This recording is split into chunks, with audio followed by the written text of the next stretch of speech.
Ladies and gentlemen, we're back live on Monday Morning Motivation with the one and only TJ Woodward. Thank you for tuning in wherever you are around the world on the Philippe Matthews Show. You know, just a lot of stuff has happened. I'm going to be sharing with you on some upcoming shows of some of the health things that have been going on with me. I was just sharing it with TJ. Yeah, I almost died on my birthday. It was crazy. It was insane.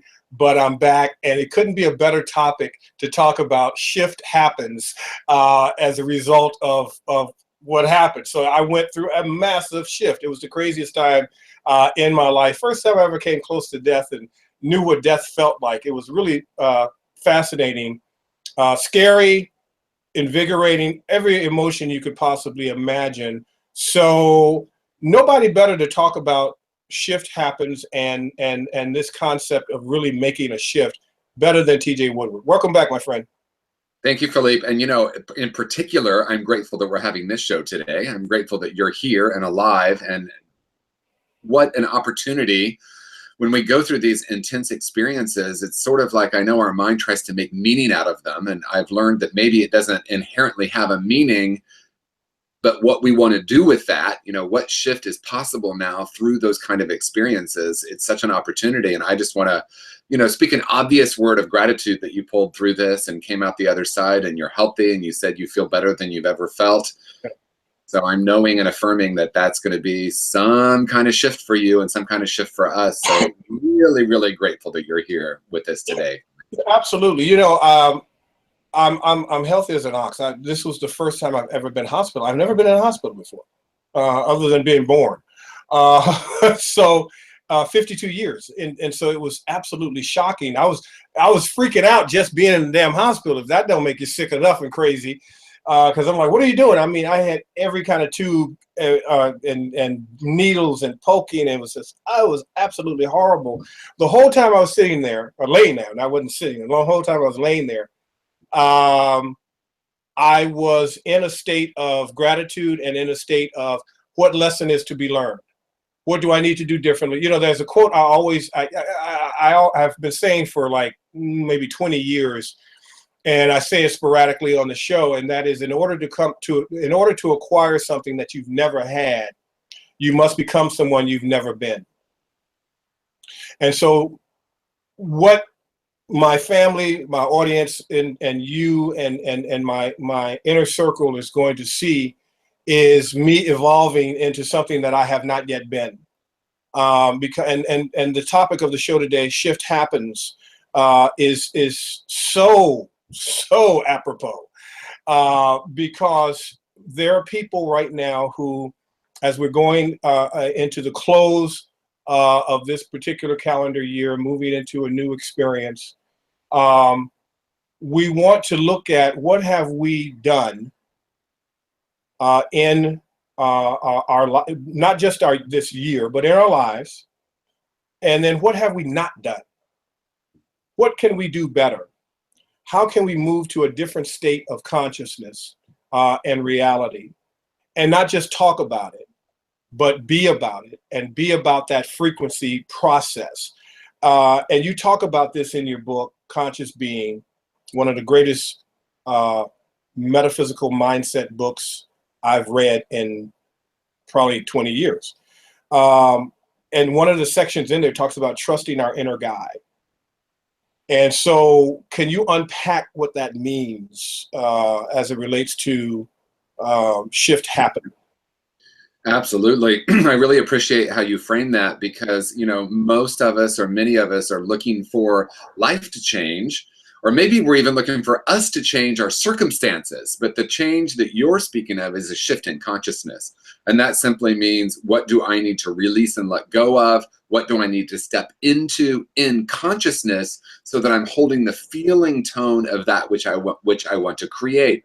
Trusting our inner guide is something that is inherent to us as human beings, but most of us have forgotten that because we get it taught out of us. You and I have done numerous shows on what it's like to come into this world really connected, you know, really connected with that inner knowing, that inner voice. And we get taught that the answers are in the mind. We get taught all sorts of things that are counter to trusting the inner knowing. So shifting in consciousness, and shift happens really as a shift from a mind-based reality, a physical-based reality, into an emotional-based reality. But then even deeper, what we're talking about is shifting at a level of consciousness from that spiritual level, where we do begin to trust that inner guide once more. Obviously, we can talk about practices, about, you know, how we get to that. Essentially, though, it's a recognition that it's always been there. You know, in Christian terminology, they call it the still small voice. And I want to affirm that it doesn't need to be still or small, because the more and more we trust that, the more and more we practice from that place of what happens when I really listen to the inner knowing and act on that, we start seeing our life shift in really miraculous ways, and we learn more and more to trust that over time. Well, that still small voice that you're talking about is our frequency, is our unique frequency connected to our divine. And the goal that has always been with me with this show and this work is to help people, particularly my community, but all people, to open up that frequency and channel, because there's so many things that cloud that channel after we're born. Yeah. That channel, which was originally open, and we were completely frequency specific to our source coming into this incarnation. Over time, that frequency begins to diminish and smaller, and then all of a sudden we have this little small tune and to frequency, but we can't feel it, we can't hear it. And so then we try to create ego to try to manifest a fake frequency and connection, and we get so muddled up. While I was laying there in the hospital bed, it was interesting because I was completely okay with death. I've never feared it. It's not something that, because I understand it metaphysically, I understand transitioning and what that means. And so I just in my mind knew that whatever happens, if I am to wake up again and again from this, that there is something for me to do. What I have to look at what I have been doing, that I love doing it more, doing it with more spirit and veracity and intention. But then I also have to look at those things that I have not been doing consistently, and that I have allowed ego to kind of come in and dictate and manage and direct that aspect of my life. And when you talk about shift happening, there's a difference between a shift from ego to spirit. Talk to us about that. Yeah, I love the way you're framing it. You know, we have these egos, and so many times we believe we are our ego, right? And we believe we are our collection of stories. We believe we're the sum total of our life experiences. And I really love that you open the show talking about this is the time of year where we're right before Thanksgiving. We start shifting into the holiday season, and we start shifting into end of year, and it's possibly a time to reflect on our lives. I know you just had a birthday. What a big trend. What a birthday, right? It was awesome, man. It was the best birthday ever, right? I got to live again. I got an opportunity to try to get to the next birthday. That's what I got, There you go. What a moment, right? Probably not what you expected, and what an opportunity for, as you said, to recognize, what do I want to do with however much longer I'm here? Whether it's a day, a week, a month, a decade, another 50 years, we have our purpose. And this is what's interesting about a shift from ego to spirit. It's not that we want to get rid of the ego. It's that we want to use ego to deliver spirit. In other words, we use our unique personality as a vehicle to deliver spirit in the awakened state. What happens, though, when we're unconscious, and most of us walk around for many years believing we are our stories, and then we create communities around that. We create people that buy into the story. I can't succeed because, I can't live my most dynamic life because, I'm not worthy of love because of things that happened in my life. I'm thinking of Tony Robbins, who talks about his extremely abusive mother and the addiction that he grew up around and the abuse, and now that's his that's the person he's the most grateful for, because it's allowed him to transform and to deliver this message to humanity of shifting. So, you know, just with a small shift in perspective, we can recognize that the ego is not bad or wrong. It's simply an untruth at the spiritual level. Doesn't mean that we don't work through our stories, because it seems like we do end up maybe years, you know, going through therapy and counseling, trying to work out the story. And then there's this place where we have a leaping off place where we recognize, oh my gosh, I'm not the sum total of my experiences. I'm not the collection of stories that I've been carrying around. It's not what happened to me. It's what I'm believing about what happened to me that creates reality. So as we shift into spirit, we recognize there's a place within us that is unharmed and unharmable, whole and perfect in every way. And when we live from that, then we get to use ego to deliver. Very, very different way of being. And that's the fundamental shift I'm talking about, that we can, each of us, make a commitment to be in right now. The shift is happening. You know, you talk about everything is love or a request for love. And I was thinking about that too while I was in, and one of the things that and I'm very blessed to have come to this space and place in my life, and that is, not only am I loved, and not only am I loved, but I am worthy of love, and everything is love, that divinity, that frequency. When you become one with the one, and I'm using Reverend Dr. Johnny, the late Reverend Dr. Johnny Coleman's words. She always starts her sermons out with, you know, I am one with the one. And that one is love. That one is divinity. That one is that unique frequency that brought you into this experience. And as I'm looking back and I'm reflecting on what happened, I know I'm love walking. I am my divine frequency walking. There's a great, brilliant psychologist who has come on my show. We're getting ready to do a series with him, Dr. Wade Nobles. Unbelievable. I had a chance to spend time with him while he was here in Sacramento. I was co-hosting an event with African Americans for Balanced Health, and it was him and Dr. James Small that was with him.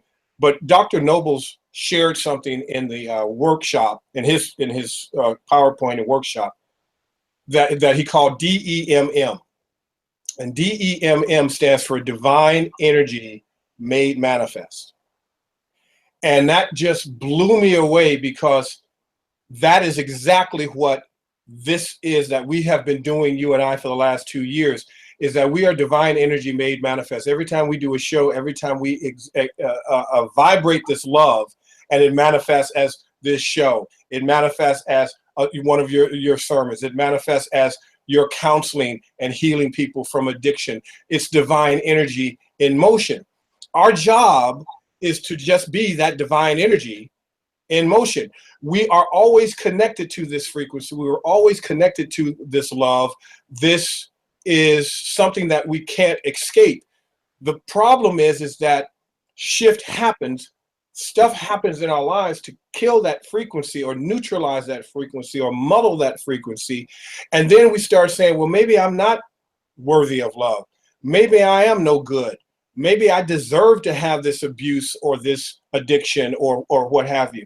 And that's absolutely not true. It's that you have all of these other belief systems that have crashed onto you over a period of your lifetime that has separated you and covered up that hum, that original frequency.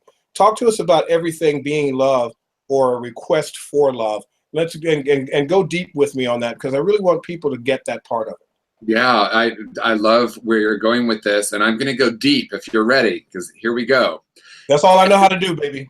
Okay, everything is love or a request for love. You know, Course in Miracles and Marianne Williamson, I love, you know, Course in Miracles, of course, and I love Marianne, one of my early teachers in terms of the me shift. They talk about everything being love or fear.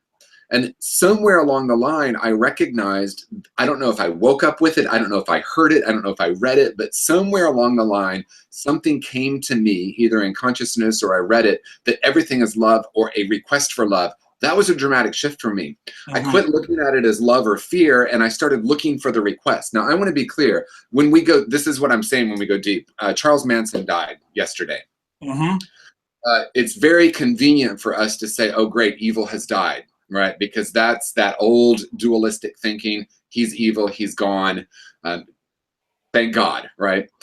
When we say everything is love or a request for love, we're going to look for the request for love in the midst of it. I want to be clear. I'm not saying that Charles Manson on a conscious level did these heinous acts to request love.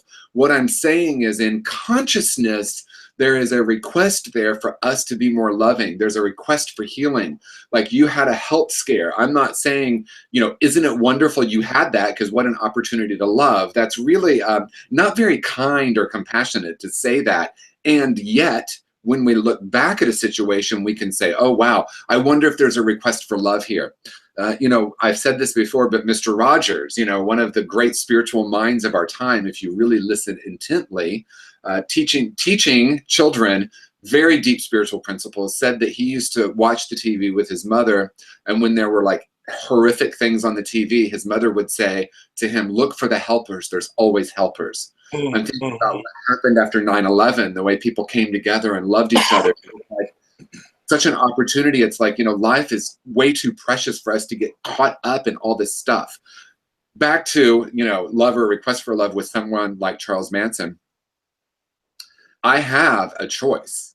I either can judge him or I can try to be love in the midst of anything.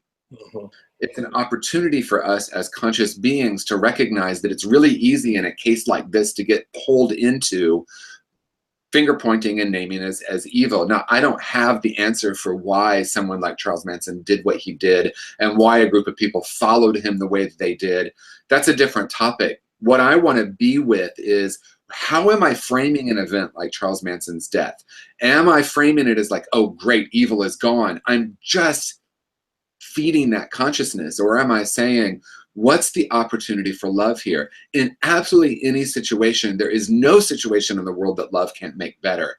It does not matter what it is. So as a conscious being, I'm willing and able to listen to the thoughts I have, the feelings I have, the energy I'm holding about a situation even as extreme as that, because we're faced with that continuously in life. You know, we can keep these conversations really light and sort of on the top layer. You and I are willing to go really deep. Sometimes that gets us some thumbs down on here. Sometimes that gets us thumbs up. That's okay, because we're here to speak our truth, right? And my truth is, at a place of this kind of extreme example, you can be love. It is possible to be love in the midst of that. There's always opportunity for awakening if we're willing to be a part of that. We're either part of pulling that down or we're part of lifting that up. The choice is ours, and most of us are walking around choosing unconsciously. What you and I are, why we're doing these shows, is we want to be able to bring this into a conscious awareness so we can start to choose to activate that divine energy that we are.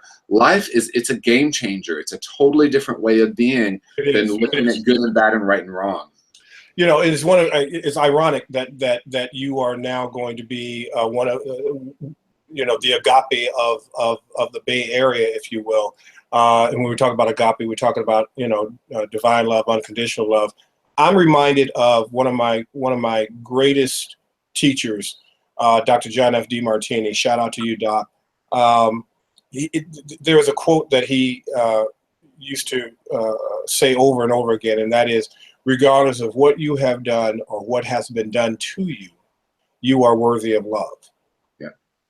And I remember that, and it resonates with me. And I remember him saying, we're talking about Charles Manson, or you were talking about Charles Manson, and I remember him saying, you know, if you when we're practicing love or allowing ourselves to feel the frequency of love, you must be able to love the murderer, the rapist, the most heinous people as you would love your son or daughter. And some of us just say there's no way we can do that. Well, The problem is, it's not really a problem. This issue is that that's closing off that frequency.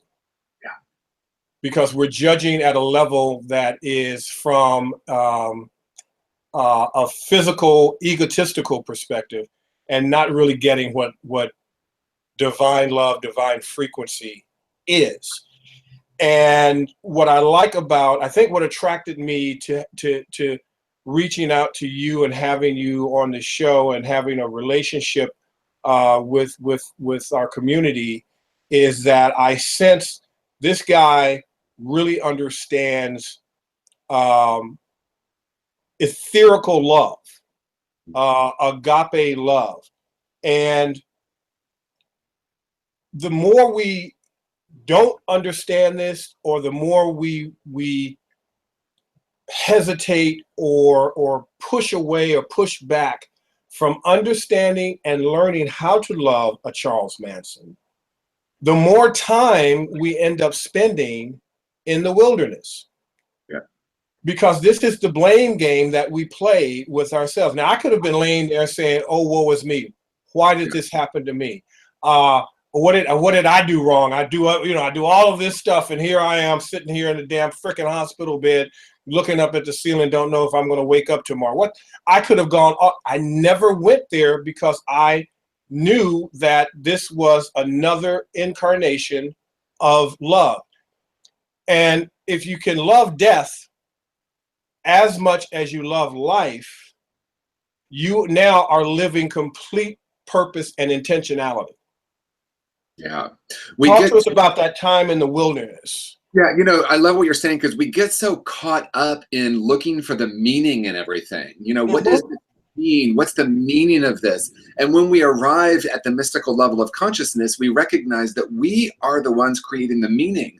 There is no inherent meaning in a life event. It's the one that we create around it. So what I'm hearing you say is you could go into a story of, poor me, why is this happening to me? After all this wonderful work I've done, why is this happening? You went into a different story, that's all. Totally did. Yep.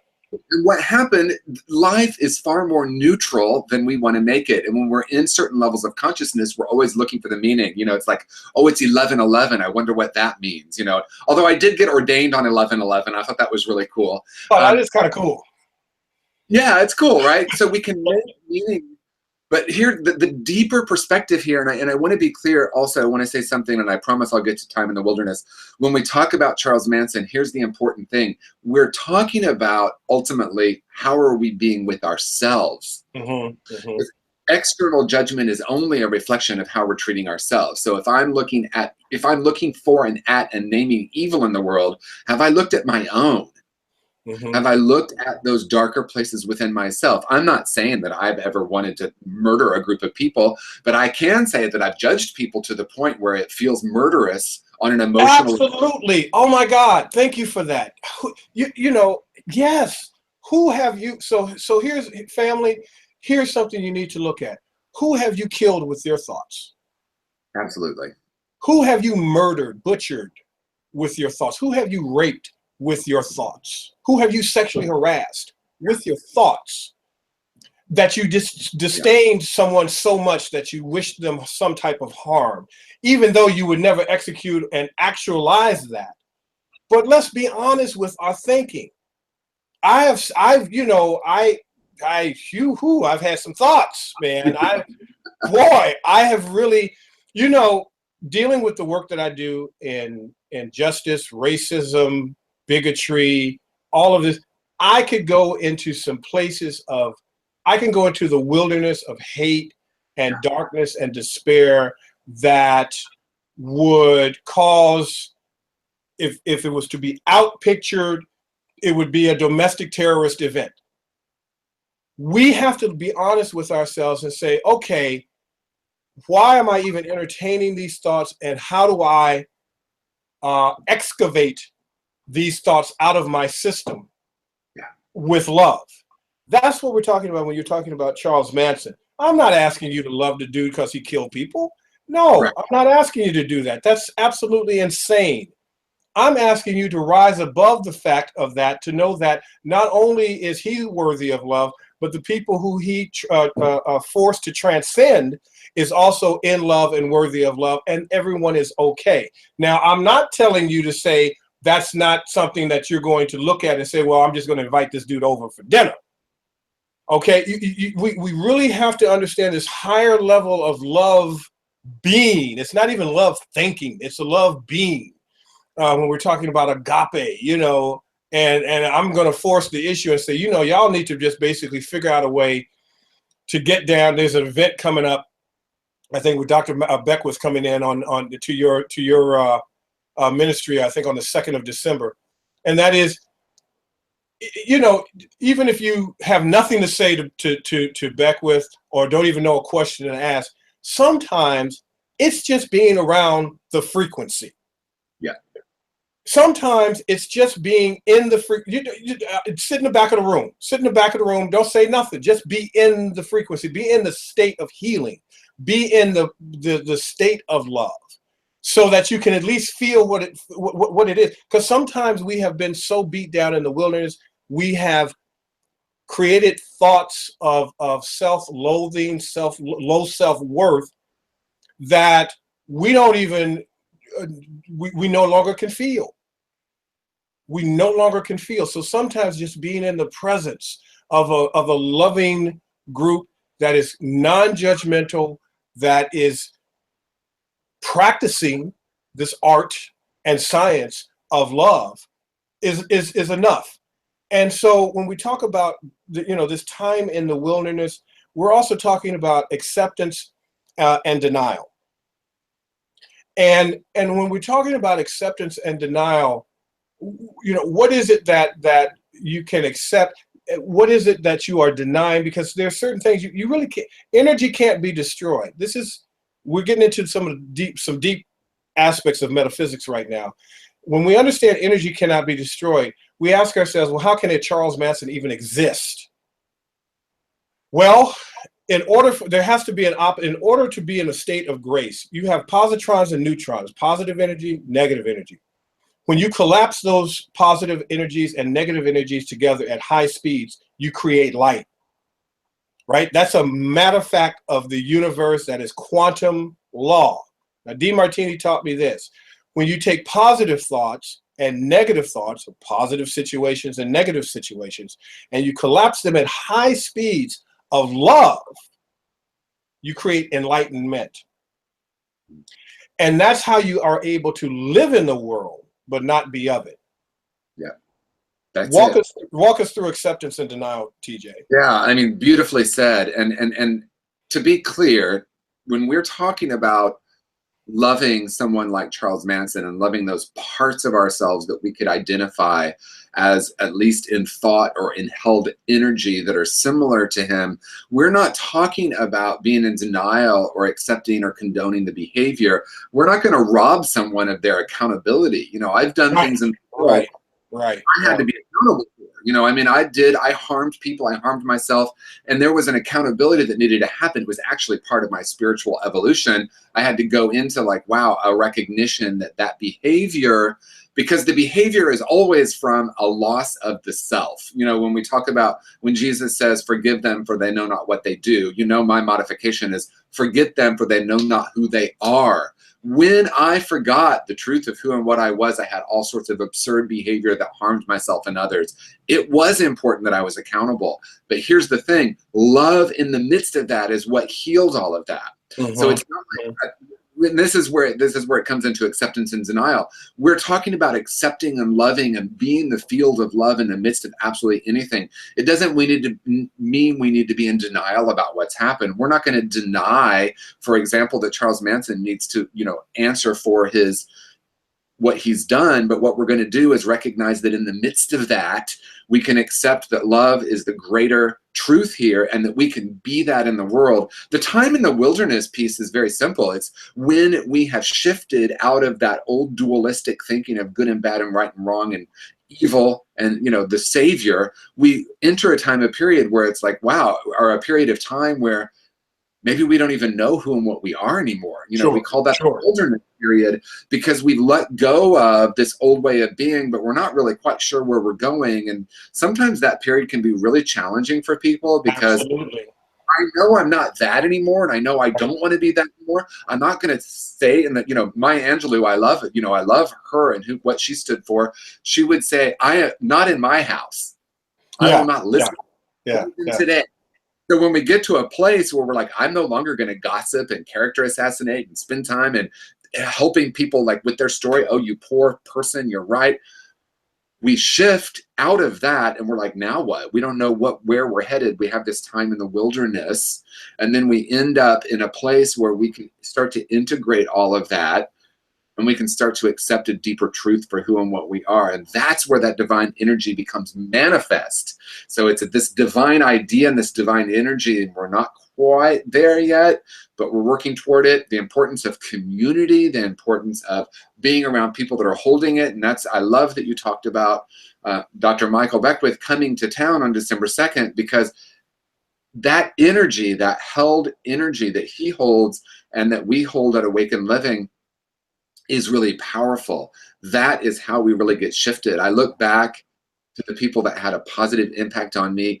It wasn't what they were saying or teaching me. It was who they were being in my presence. It's how they were seeing me and witnessing me, seeing beyond all my stuff, all my beliefs, all my ideas into that true self. And I was able to expand and own that and step into my greatness more and more. That's intentional and authentic spiritual community. That's what we've created. That's what Michael Beckwith holds so beautifully. And, you know, not everyone gets it. Not everyone understands what I'm doing here. But when you feel it, you know it, right? When you're in the presence of someone and you feel that. So thank you for bringing that into the conversation, because that's really how we shift the planet. It's not about saving the world. It's about holding that truth and being a presence for that in the world.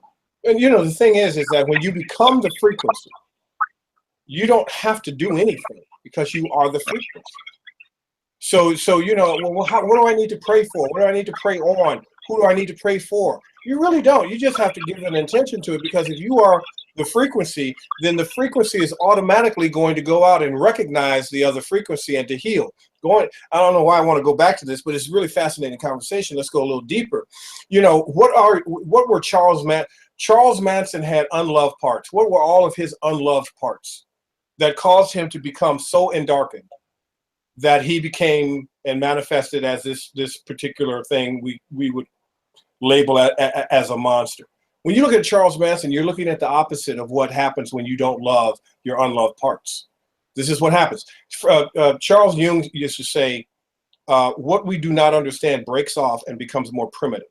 So when we don't, and understanding means loving. What you know, that to understand, overstand, innerstand, outerstand, whatever stand it is, we're talking about loving and putting that ray and that beam and frequency of light onto this situation so that we can see both sides of it and not have an emotional connection or charge to it.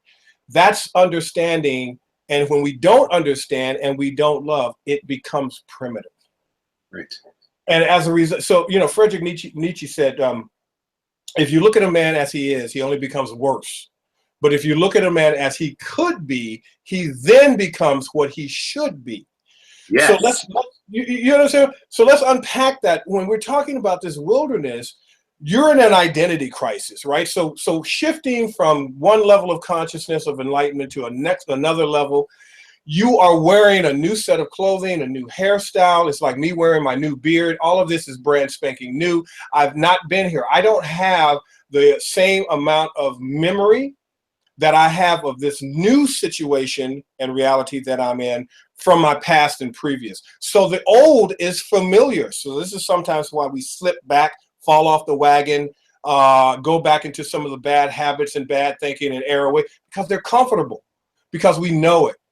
But we haven't moved in, and that's when we become, again, more primitive, because we're holding on to something that is no longer holding on to us, and then it becomes more primitive for us. And so we have to jump on, or earn those wings on the way down in love to get a solid footing of this new consciousness, this new reality that we are living, so that we can understand oh, what parts of, so if I learn to love my my disowned parts of myself, the deep parts of myself that I absolutely can't stand, that I might fear if somebody finds me, figures me out, they're not going to like me. If I can learn to love that, if I can understand, innerstand, outerstand that, then I can collapse. I can collapse time and space. I can collapse cause and effect at that point, because now I'm taking all of this negative energy and negative thoughts and betrayal and self-hate, and I am matching it equally to all of the positives, and I'm collapsing it at high speeds of understanding and love.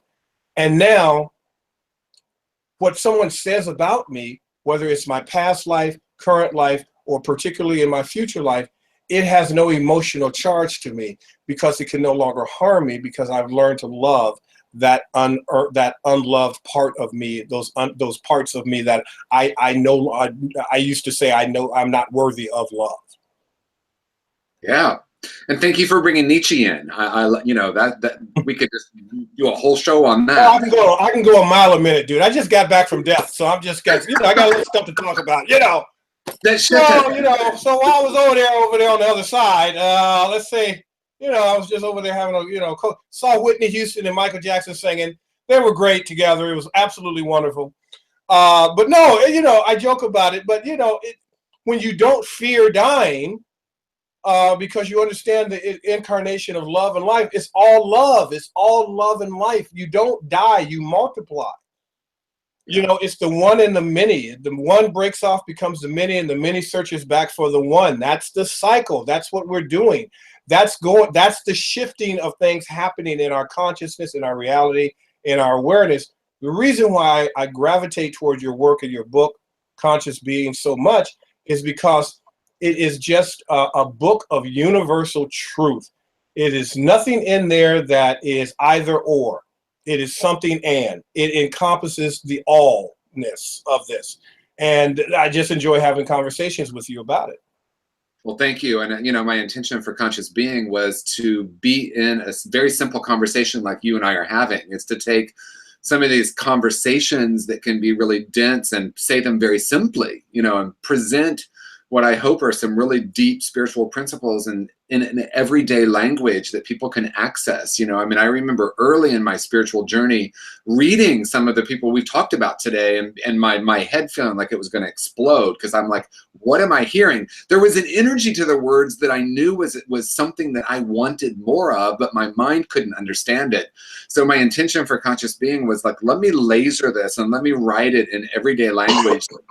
You and I sitting down, having this conversation, really looking at some of these deep ideas like good and bad and evil and the savior, and what happens when we step into this place of neutrality and back into this great remembering of a deeper truth of who and what we are. I really love that you talked about when we really connect or reconnect, it's not really that.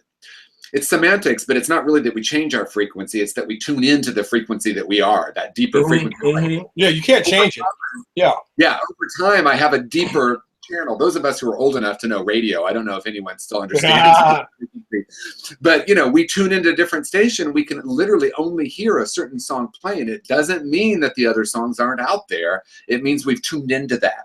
So that's really what the spiritual journey is about. It's like, how can I change my dial, if you will? What frequency am I tuning into? And what I really appreciate about what you said is when we tune in really deeply, it's no longer about the doing, it's about the being. And all of a sudden doors just start opening. And it's not that I tried to trick the universe. I'm like, ooh, I'm gonna kind of do a little pretend here. And I'm gonna say, oh, I've completely surrendered and I am one with source. And then all the doors will open. Didn't work that way for me. Yeah. You know, we live in a culture that is deeply entrenched in the idea of getting there, in the idea of making things happen. We're talking about really tuning into that deeper frequency and being that field of love in the world. And when we're being that field of love in the world, remarkable things happen. I know you and I in a few weeks are going to have the exciting announcement of my second book that's coming out, Conscious Recovery. And when you were talking about what Nietzsche was saying, that's the foundation of my work. When I'm sitting with someone who could be labeled as with a mental illness or with a diagnosis or, you know, as an addict, if I view them through that lens, there's going to be more of that. When I view them through the lens of infinite potential, remarkable things happen. And that's been true in my own life. People at the point of their injury.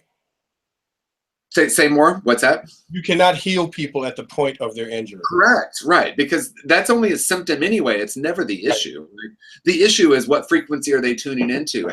Do they know their divine self, or have they believed a collection of stories of not good enough, not worthy, you know, the traumas that's happened to them? And so, you know, I'm really fired up today because I really love you've had the experience, because your energy is like you're really on fire today because of this experience, I'm guessing, or in part because of what you've made of this experience. Yeah, well, yeah, absolutely. You know, you talk about this. The shift is internal.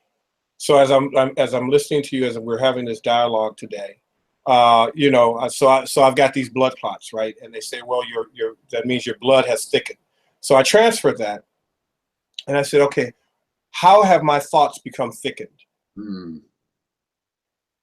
over the course of, you know, this last year or 2 years or whatever? What in me has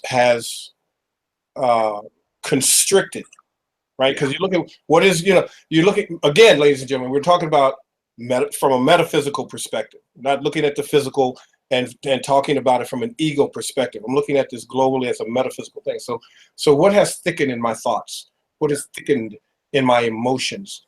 How have I shut down and shut off my flow, my natural frequency and flow?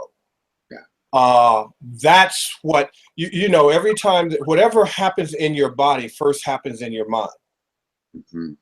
So however that manifests out, and it's in my leg, it's in my lungs. So it's my breathing, it's my actual life force itself being challenged. Okay, so then I need to open up my frequency, and I need to look at it from a celestial vision, looking down at the terrestrial plane. I got too caught up in the terrestrial plane, being in the forest, can't see the trees.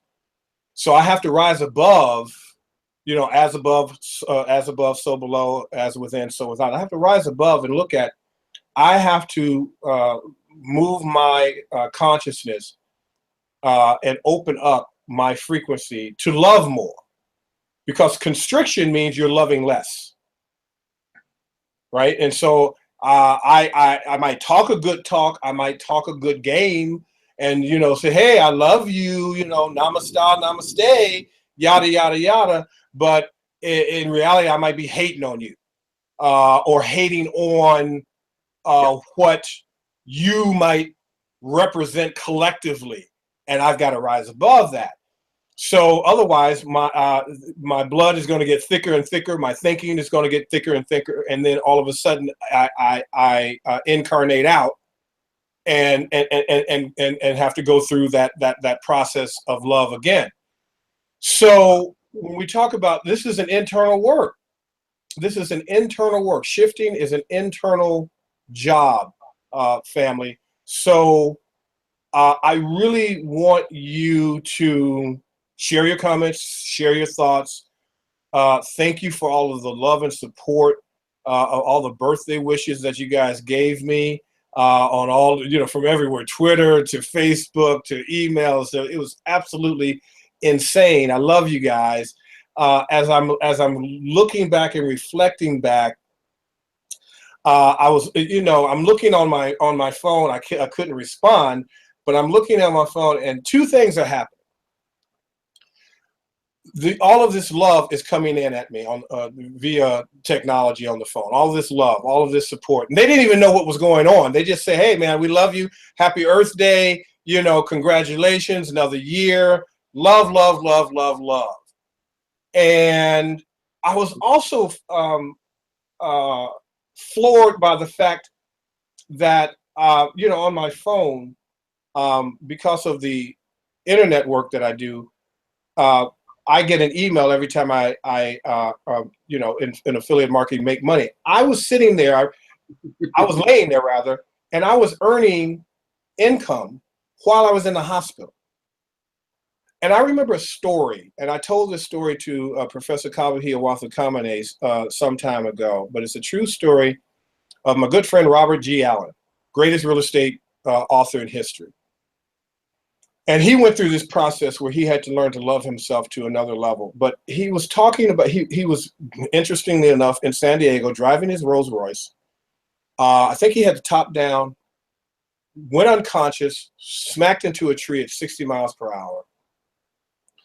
And went into a, they had to peel him out of the car, went into a coma for, I think, 3 or 4 days.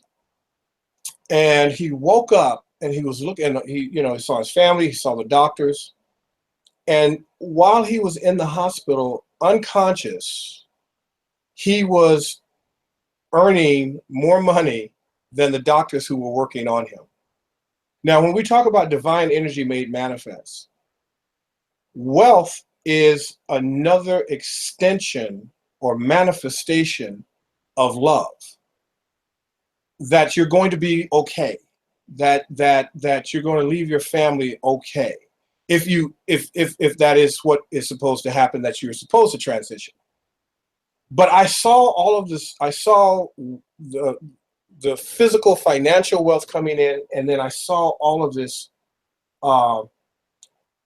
etherical love coming in from strangers around the world. And then of course my sweetheart was right there with me. My baby girl Yolanda was there with me, and I was surrounded by. I couldn't. It was actually funny. I couldn't die because it was surrounded by too much damn love. That's what it really was. When you're surrounded by that much love and you understand it, you feel it, you embody it, you embrace it, and you let it be. You don't die. You multiply. And this shifting being internal, it's the totality of everything that you're looking for. Peace of mind and shifting from one level of consciousness. It's not just your health. It's all aspects of your life.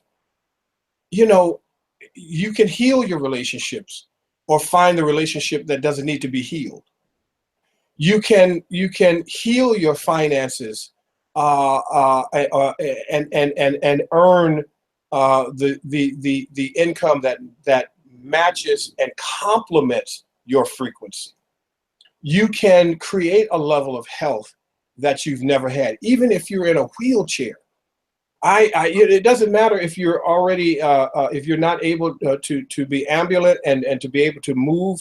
There is nothing wrong with you. This is something that I really got. I've heard and I've spoken about it many times. DeMartini grilled me and drilled this into me, and that is nothing is missing. When we're talking about this level of love, ladies and gentlemen, we're talking about a level of love where there is nothing missing, where you begin to understand how a Charles Manson can exist and how perhaps a Mother Teresa can exist in the same time. Because you are collapsing both you're not choosing to look at one side or the other. Because guess what? The moment that you observe only one side of the equation, the universe brings the opposite side to keep you in balance and grace. So you'll see a lot of positive people going through all of these negative things. It's because you're only seeing the positive. You'll see negative people being bombarded by things that are trying to move them up and uplift them, and they're rebuking it because they don't feel deserving of it. And that's the balance of this full quantum thing we call agape love, unconditional love. And it's a frequency, it's a vibration. You sometimes can't put words to it, but you feel it, you know it. When I go to Awaken Living and I just sit in the presence of TJ and the other ministers there and the congregants and shout out to Helen and listening to the beautiful music, I feel it. It's not something I can explain, but I know that frequency and the frequency knows me, and it's like a replenishment. It's like putting gas in your car. And that's what I really respect about this concept of shift happening. You want to have as many shifts as you possibly can in this incarnation. because the more you have, the higher you go into enlightenment, and you become an evolved one. There's no difference between you and a Deepak Chopra. There's no difference between you and a Wayne Dyer. You are evolved. You are enlightened. You just haven't figured out yet the sequence of how to put these things together. This is why we're talking about this, so that you can understand that you have already arrived. You have to live that wishful dream already fulfilled. You've already won. And so I know I'm being verbose, but you know, hey, I just got back. So I can do that, you know, on particularly if any show I could do it on with a guest, I could do it with TJ. But I just really want you know, family, for you to understand, yeah, we're going to be doing a lot of work in healing our historical trauma, but we're going to be doing it from the highest and most purest level of metaphysical and Kemetic wisdom that you've ever seen. So, you know, I just want to commend you, TJ, on the work that you have accumulated and amassed, because we're the same age over your 52 years, to put conscious being into play and to have that made manifest. And then, of course, the new book coming out that is, in my opinion, the unequivocal book on recovery. And so 2018 is going to be absolutely a magical time to heal. And the beauty is that we have great representation or representatives of what and why we need to learn this. And all we have to do is just look at our news. All we have to do is just, you know, look at the divisiveness and the division that is out here in this country and in the world. And we have to recognize that in order to heal that, we have to heal ourselves. And we have to learn to love it. And if we don't, shift is not going to happen. And we're going to continue to offer and build this divisive community that we're in. All right, I'm done. I'm shutting up. I feel the people saying, would you just shut the hell up, Philippe? I'm so tired of listening to you. God dang, let the TJ talk. Go ahead, TJ. Close us out.